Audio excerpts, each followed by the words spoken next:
আসসালামু আলাইকুম।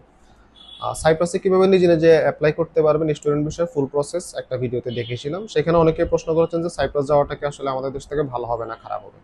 সে ব্যাপারে একটা জাজমেন্ট আমার জানতে চাইছেন।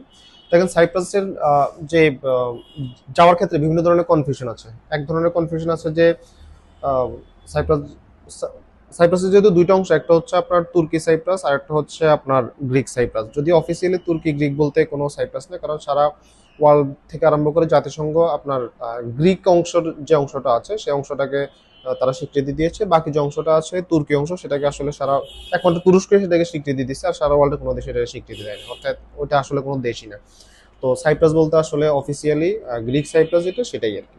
যদিও ওইখানের মধ্যে রাজনৈতিক অস্থিরতার যে ব্যাপারটা সেটার সঙ্গে তত্ত্বাবধান করে রাজনীতির যে ঝামেলা, সেই ঝামেলাটা বর্তমানে আর নাই, সেটা টোটাল পার্টিশন করে ফেলা গেছে। এখন আমাদের জন্য যাওয়া ভালো হবে না খারাপ হবে সেটা ডিপেন্ড করে আসলে আপনার মোটিভকে, আপনি কোন উদ্দেশ্যে নিয়ে যাচ্ছেন। আপনি যদি স্টুডেন্ট ভিসায় যেয়ে থাকেন আর আপনি যদি ওয়ার্ক পারমিট ভিসায় যেয়ে থাকেন, দুইটা প্রেক্ষাপট ভিন্ন হবে। যদি আপনি ওয়ার্ক পারমিট ভিসা যেয়ে থাকেন, যেমন আমাদের দেশ থেকে বেশিরভাগ মানুষের টেন্ডেন্সি হচ্ছে কোনো রকম ভাবে একটা দেশের মাধ্যমে ইউরোপে আগে ঢুকবো, ঢুকার পর হচ্ছে আমার মানে সেখান থেকে পালাবো, সেন্ট্রাল ইউরোপে পালাবো বা হচ্ছে ইটালি পালাবো, পর্তুগাল পালাবো, ফ্রান্স পালাবো। যদি আপনি এই ধরনের পালানোর ইন্টেনশন নিয়ে যদি আপনি যেয়ে থাকেন, তাহলে সাইপ্রাস মোটেও ভালো জায়গা না, খুবই খারাপ জায়গা, কারণ সাইপ্রাস থেকে পালানোর আসলে কোনো ব্যবস্থাই নেই। তো অনেকে যেটা হয়, বিভিন্ন ধরনের দালালদের খপ্পরে পড়েন যে হ্যাঁ ভাই চলে আসো, কোনো রকম ইউরোপ ঢুকো, তারপর থেকে ওখানে আমরা ব্যবস্থা করে গেম মারার ব্যবস্থা করে দিব, যারা এই ওয়ার্ডটার সাথে পরিচিত আছেন, গেম টেম মারা। তো সেই ক্ষেত্রে তাদের জন্য সাইপ্রাস মোটেও ভালো জায়গা না, কারণ আপনার উদ্দেশ্য কখনোই ফুলফিল হবে না। এবার আসি হচ্ছে স্টুডেন্ট ভিসার ক্ষেত্রে। স্টুডেন্ট ভিসার ক্ষেত্রে এটা ভালো হবে না খারাপ হবে, দেখেন সাইপ্রাস হচ্ছে যদি আপনি বলেন যে কম বাজেটের ইউনিভার্সিটি গুলার সারা ইউরোপের যদি হিসাব করেন, তার মধ্যে সাইপ্রাস অন্যতম। সাইপ্রাসের 4,000 থেকে আরম্ভ করে 7,000 8,000 এর মধ্যেই টিউশন ফি হয়। তো সাইপ্রাসের আরেকটা বিষয় হচ্ছে মোটামুটি আপনার যেহেতু এম্বাসি ফেস করতে হয় না ওইভাবে, আপনার ডকুমেন্ট যদি সবকিছু ঠিকঠাক থাকে, আপনার একাডেমিক ব্যাকগ্রাউন্ড সবকিছু ঠিকঠাক থাকলে কিন্তু সাইপ্রাসে মোটামুটি ভিসা পাওয়া যায়। অর্থাৎ যাদের, এবং আরেকটা বিষয় হচ্ছে যদি আপনার জিপিএ খুব কমও থাকে, কম থাকলেও কিন্তু আপনি সাইপ্রাস যেতে পারবেন। তাহলে সাইপ্রাস আসলে পড়াশোনা করতে যাওয়ার জন্য একটা চমৎকার সুযোগ। ধরেন যে কোনো একটা বাচ্চার এনি যে কোনো কারণে আপনার রেজাল্টে কলাপস হইতেই পারে, তার পড়াশোনা করার ইচ্ছা আছে দেশের বাইরে, তার হয়তো আইএলস করার সে সক্ষমতা বা সেই ক্যাপাবিলিটি তার নাই, সে কিন্তু সাইপ্রাসে যে আসলে পড়াশোনা করতে পারবে। তার ফ্যামিলি যদি এফোর্ড করতে পারে, তাহলে তো সাইপ্রাস যাওয়ার ক্ষেত্রে কোনো বাধা আমি দেখি না। সাইপ্রাস যাওয়ার জন্য ভালো ভালো জায়গায় আমার কাছে মনে হয়। যেহেতু এখানে 4,000 থেকে আরম্ভ করে 7,000 8,000 পর্যন্ত আপনার টিউশন ফি ইউনিভার্সিটি আছে, সো আপনি আপনার ফিনান্সিয়াল ক্যাপাবিলিটি অনুযায়ী যে কোনো একটা ইউনিভার্সিটি চয়েস করে আপনি যেতে পারেন। এখন হচ্ছে সাইপ্রাসে গেলে ইনকামের রাস্তা কেমন, ইনকাম সোর্স কেমন, ভালো কি খারাপ। সাইপ্রাস কিন্তু আপনার যদি বিভিন্ন ইয়াও দেখেন, কি বলে, আহ, আহ, বিভিন্ন সময় বিভিন্ন জরিপ চালানো হয় না, বিভিন্ন জরিপে যদি আপনি দেখেন বিভিন্ন র্যাঙ্কিং থেকে, সেই র্যাঙ্কিং হিসাব করলে সাইপ্রাস কিন্তু আসলে অন্যান্য দেশের সাথে সাইপ্রাসে আনএমপ্লয়মেন্ট অনেক কম।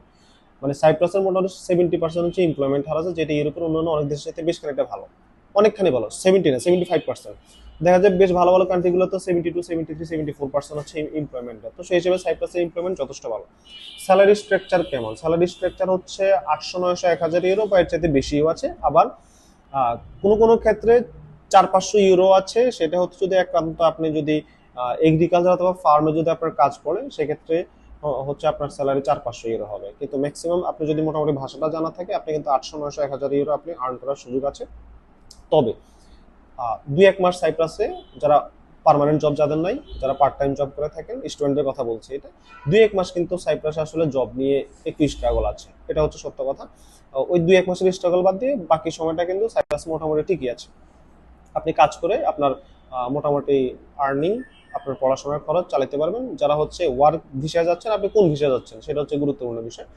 আর আরেকটা বিষয় হচ্ছে, আপনি যদি অবৈধ হয়ে যান, তাহলে সাইপ্রাসে কিন্তু সার্ভাইভ করার কোনো সুযোগই নেই। অর্থাৎ আপনি গেছেন হচ্ছে তুরস্কতে, তুরস্ক থেকে আপনি হচ্ছে কাঁটাতারের বেড়া দিয়ে পালায় টালা আপনি চলে গেছেন হচ্ছে সাইপ্রাসে, সেখানে যে আপনি অবৈধ হয়ে গেছেন, তাহলে হচ্ছে আপনার মানে জীবনযাপন খুব দুঃসহ হয়ে যাবে, এটাই স্বাভাবিক ব্যাপার।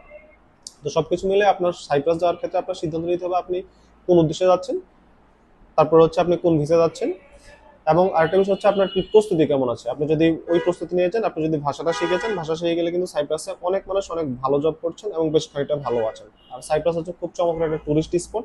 সবকিছু মিলে আমার আমার দেখা বা আমার দৃষ্টিভঙ্গি অনুযায়ী সাইপ্রাস ঠিক আছে। এখন আপনি যদি পালায় যেতে চান, তাইলে হচ্ছে আপনি যদি অন্য কোনো উদ্দেশ্য থাকে আপনার, তাহলে সাইপ্রাস আপনার জন্য মোটেও ঠিক নেই।